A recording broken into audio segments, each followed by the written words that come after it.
Welcome back to talkSPORT USA. I am senior U.S. reporter Brian Smith. Glad to be joined once again by Marc Ross from NFL Network. Marc, how's it going?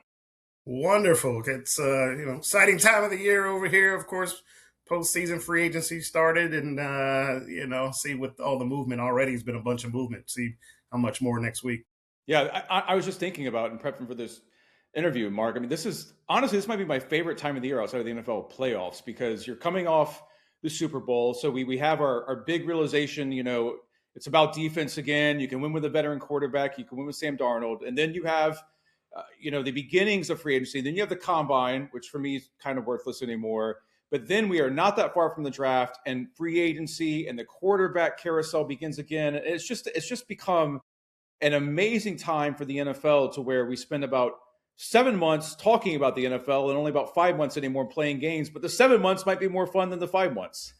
Yeah, I think I talk about this a lot. Is that I think people like speculation more than they like the reality and the results of it. So it's like people rather talk about what could happen as opposed to when it does. Like, okay, let's move on to the next thing that could happen. So, and we do this all week. I'm on tonight talking about who are the best fits, and with Kyler Murray now, Kenneth Walker, the free agents. I mean, that just gets so intriguing that people really enjoy that part of it. Be sure to like, follow, subscribe all over talkSPORT YouTube. We have the talkSPORT World Cup channel, all of our talkSPORT USA channels, which we're ramping up increasingly with videos.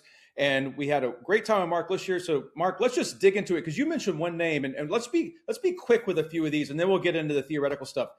Where is Kyler Murray going? You play GM, you run the NFL, you're Kyler Murray's agent. What is the best fit for Kyler Murray, and could it be the Oakland Athletics?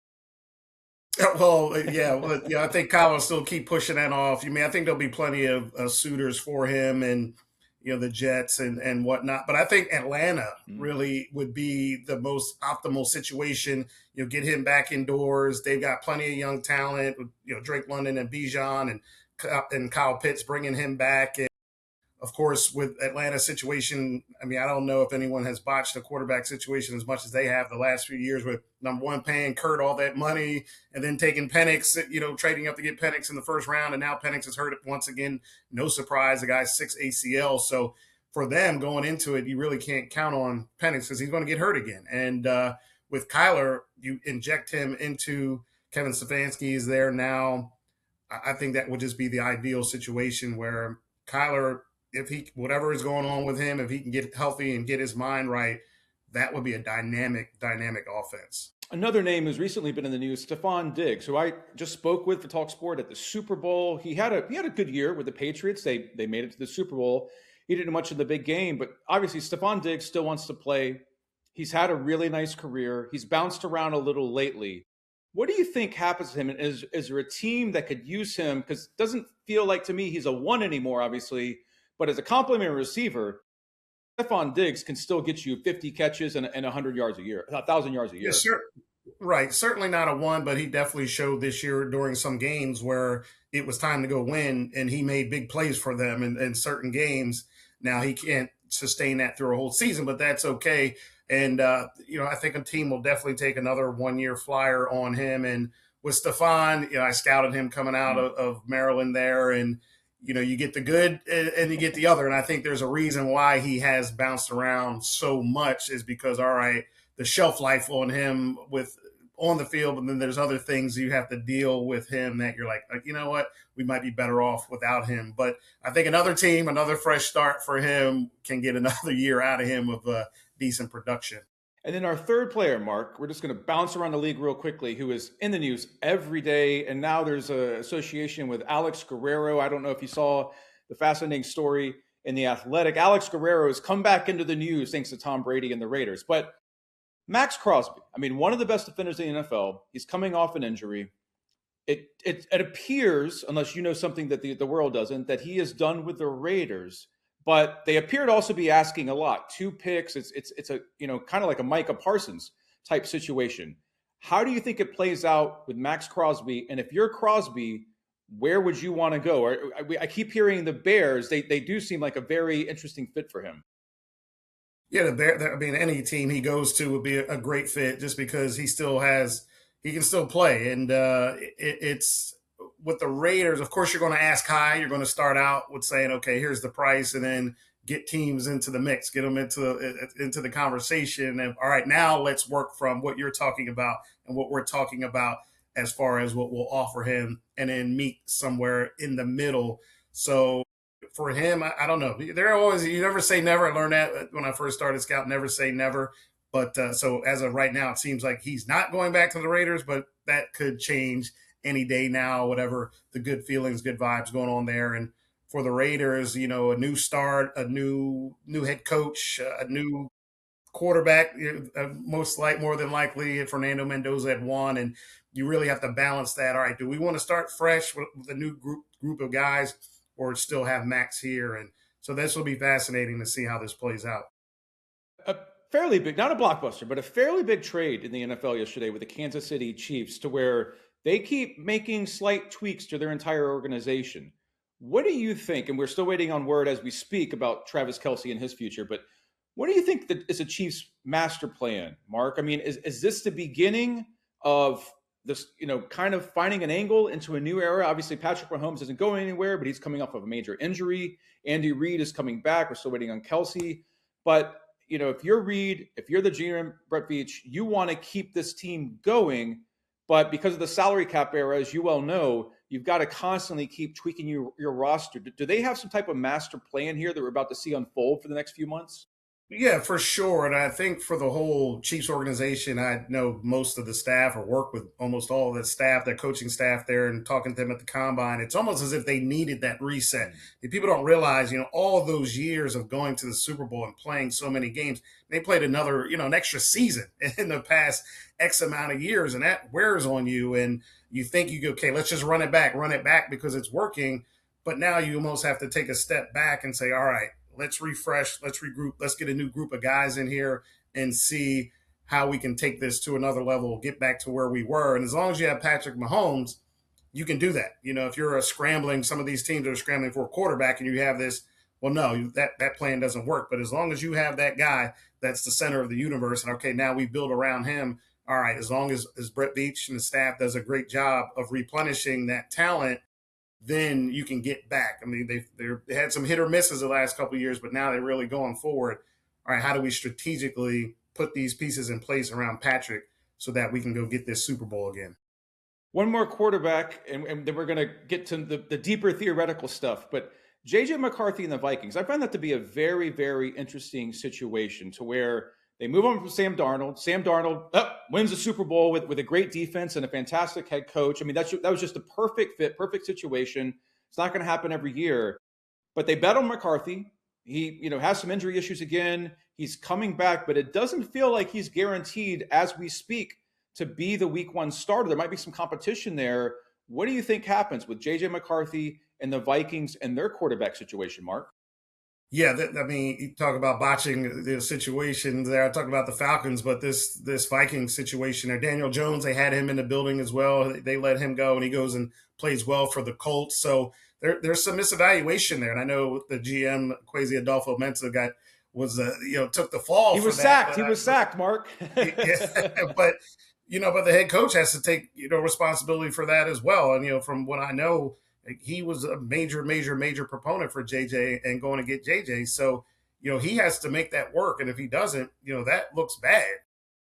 JJ, if you showed a lot more flashes this year or last year than he did, then you feel better about it. But, because he looked so bad, because he played so poorly, that's why all these other scenarios look worse in retrospect. So if he was going to crush it, you can kind of let go of the Sam thing a little bit, Daniel Jones thing a little bit, but because he looks so bad in hindsight, it looks like, what were we doing there? How do we misevaluate this? So I think for them, you got to get somebody in the building, someone else in the building to compete with him for the starting job and at least give the team confidence. That's the mindset of a team. If the team doesn't believe in him, then it's time to move on. So we'll see who they're able to get in to compete and if they can beat them out. Great stuff from Marc Ross of NFL Network. Mark, where can people follow you on Twitter, social media, whatever you do? You got anything you want to plug? Anything happening right now? Yeah, on X, I'm at Marc Ross. On Instagram, I'm Mark A. Ross 2. And we got the Path of the Yeah. Draft shows coming up here, which are always super fun and exciting. I'm on the Insiders. I'll be on tonight and a few days a week, with the excellent group of cohorts that I work with. Another quarterback, Tua. We got to talk about Tua. Where do you think Tua lands? Is there a best spot for him to where because I mean he's put up huge numbers. He initially had the injury issues. Last year it just kind of all went bad to where you're moving on from your head coach and you have a total organizational reset again. Where do you think Tua lands in free agency, Mark? Yeah, I don't think there'll be teams clamoring to get Tua, unlike Kyler, where he's still young, he's still dynamic. He's shown that maybe there's still something left. Whereas Tua, he's here and he's kept going down. Teams have kind of figured out what he does well and what he can't do well, and the coach there, Mike McDaniel, did a great job of kind of working that system around him, and then it kind of got figured out. And he just has such severe limitations, and I saw that coming out of college, which I wasn't sure why most didn't. Those limitations of he's got to get the ball out super quick. If not, he's not really good against going to a second read, not good against pressure, and can't make plays. So that a little guy that's just a pocket passer, one read pocket passer, is really not a good situation. And his contract situation as well. So I think that when the dust kind of settles around this thing, there may be some play for Tua, but not teams at the forefront to go get him. Very interesting. One team that just does very well for us in the UK overall, and one player who does incredible well is Shedeur Sanders. Who knows where it's going to go from here, but he is one of our biggest topics, and he has been since he was at Colorado. The Browns, we're talking a lot of quarterbacks. This is the time for the quarterback carousel, but I mean, the Browns again have options at quarterback. One thing you keep hearing more than ever is DeShaun Watson, to where you have the head coach and the offensive coordinator saying, yeah, he's going to be a part of this mix really for the first time since his major injuries. Let's play GM. You're the GM of the Browns, Mark. What should they do at quarterback, and what should they do with DeShaun Watson? Well, they're paying him so much money, and that's the thing with DeShaun is like, all right, we can't walk away from this thing now. We at least got to give it one more shot to see if he has anything left. And it already looks bad enough, maybe the worst signing in the history of the NFL. But at least you got to try to save face with it. And then with Shedeur, it's not just over there. Over here, we put him on every day, every segment we can get to. It's like, oh my gosh, Shedeur, walked out to practice. Let's talk about it. So, but that is because of course, the situation with his dad, and he's a lightning rod with everybody and draws eyes. For Shedeur this year, he showed some flashes, but overall, even coming out, I didn't think he was a starting quarterback. And this year, again, he has certain limitations that just are going to prevent him from being an upper tier or consistent starting quarterback to go win the playoffs with. So the Browns, look, you drafted him. He's going to be in the mix. DeShaun, you have to have him in the mix, but bring in another one as well. If you can, bring in somebody else. And unfortunately for Browns fans, you just might be stuck in limbo once again. Kirk Cousins. I'd love to see Cole's Kirk, Captain America, Kirk Cousins with Shedeur Sanders and DeShaun Watson. That'll be the QB room that will drive the internet crazy. All right, a couple more. Marc Ross from NFL Network. Great stuff. Really appreciate it. Let's have fun. Sam Darnold had the story of stories last year. Several of these quarterbacks we just discussed might be starting, might be coming off the bench at some point, taking over teams. Out of all these quarterbacks sitting out there who have been kind of discarded by their teams, Mark, who would you pick that you think could make the biggest turnaround, biggest impact this year? Well, I'll go with Kyler. I'll go back to Kyler. I'll have a 1A and a 1B. I'll go with Kyler just because I do think that, he has, he's rookie of the year, Pro Bowl a couple of times, and you do see the flashes, and it's just the consistency that's not there. And he's young, it's not like this guy's 30 years old or something. He's still super young. So you're hoping a new fresh start for him, and all right, extra motivation for him. He'll say, all right, let me get in here and take my game to another level. And then Malik Willis, that his situation is interesting. Of course, drafted by Tennessee, didn't play well, goes to Green Bay, seemed to be rejuvenated, and the good good aspects of his game got kind of highlighted. He won while he was there. He's very efficient.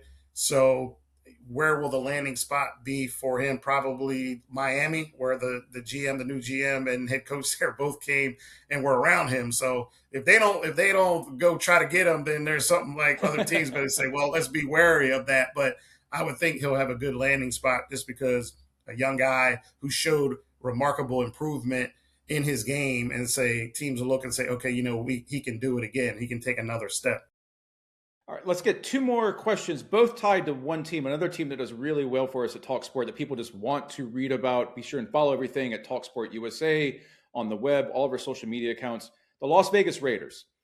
Mark, you have a ton of front office experience. You worked with the Giants forever, won Super Bowls. You were with the Eagles as a scout. Tom Brady is just in a very unique situation. I mean, he is Tom Brady, but with the Raiders, to where he's a minority owner, but he's hands-on. He obviously has a TV thing going on the side, and Birmingham City in the championship trying to make the Premier League. But let's say that he trades Max Crosby. All right, the Raiders trade Max Crosby, and they draft Fernando Mendoza. But you can't plug every hole, and they need depth. Defense was one of the worst in the NFL last year. Mark, what do the Raiders need to do, whether it's draft and free agency? Like, what's the most important move that they can make to try to get this team moving forward under Fernando Mendoza? Yeah, well, I liken this with the Patriots last year, where in Tennessee is very, very similar as well, putting them in the mix where they've got a second-year quarterback, a new head coach. They got the fourth pick in the draft. They have the most cap money. And then the Raiders have the second most cap money and the first pick in the draft. So, and if you're looking at that as your template, the Patriots, of what they did from year one to year two, okay, you got your quarterback. Now you have all this money to spend. You better hit. That's what the Patriots did. They hit on just about all those free agents they signed last year, Milton Williams and Carlton Davis and Spillane, and the trade for Stephon Diggs, that worked out right for them. So really, when you're the Raiders and the Titans sitting up there, all right, we think we have our quarterbacks here. We got our head coaches, we think. Now we just have to use this money and hit on these free agent signings. And then with the draft as well, you got to hit on them. And, really the formula, Brian, is simple in the NFL. Like, you got to do this, but it's all about the hard part is actually hitting on signing guys and hitting on the draft. And if you can do that, as the Seattle has shown, because they basically, everybody's, how do we be like Seattle? Well, just absolutely hit on every draft pick. Draft all pros in your last three drafts. When you make trades for Leonard Williams and Rashid Shaheed, they're impact players, and in free agency, when you sign guys like Sam Darnold, they're outstanding as well. So just go do that, and teams will be fine. All 32 teams can do it at the same time. That's how it's going to work in the NFL. And then lastly, Mark, if let's say you are, let's have fun again. Let's say you are Brady, right? So he's seen it all in the NFL. He's incredibly worldly, but we all can learn. We all can improve. We all make mistakes. What do you think Brady maybe learned in his first full year as an owner and can improve on as he moves forward, working with the GM, working with Mark Davis, working with that front office to try to get the Raiders from 3-14 to being a real contender again in the NFL, which hasn't happened since the John Gruden days? Yeah, I think what's the hardest part is people think because he's Tom Brady and the greatest of all time that he can just go learn another skill set and be great. It's so hard to be an executive in the NFL, a GM, personnel director, a scouting director. There's a whole skill set that you have to learn and know that you just can't walk in and say, oh, just because I'm Tom Brady, I know this. To me, a lot of the great players that are around really weren't really good at evaluating or knowing the nuances of being an executive. And now he's the owner as well. So, of course, he knows the game. Of course, he knows that from his standpoint of being the greatest quarterback of all time. But that's different of being the owner, de facto GM, whatever he does there, running everything, running the show. That's a whole different skill set that he has to learn. So I'm sure there were things when he got there that he thought, oh, I'm just like, oh, wait, this is how it really operates. This is how it runs. This is how we have to do things. And I'm sure he had a lot of eye-opening moments last year. We'll see in year two, if he learns from that. Because, as an example, I heard he's a big proponent of Geno Smith last year. So here it is like, oh, he's the greatest quarterback of all time. He knows quarterbacks. And then no, it shows like, no, that's not. It's a little different. I could have told him that Geno Smith probably wasn't going to work out, giving him all the money and bringing Pete Carroll in. Like that was just so obvious that was not going to. And then Chip Kelly out of everybody. So really, those three major decisions where you just assume he'd hit, and he was a disaster. All three were disasters. So that shows you the difference. Marc, fantastic stuff. Hopefully we can have you on again this summer. Love talking to you. You do a great job on NFL Network. We really appreciate it. And thank you much for joining talkSPORT. My pleasure. Anytime. All right, give me 1 second. Let me hit the stop button. All right. Of course, it's being a little funny, but we should be good to go. And if not, I'll deal with it. I really appreciate it, Marc. It was my pleasure. Great for Anytime, you. man. Good luck for you. All right, man. Take care. All right. Cheers. Bye-bye.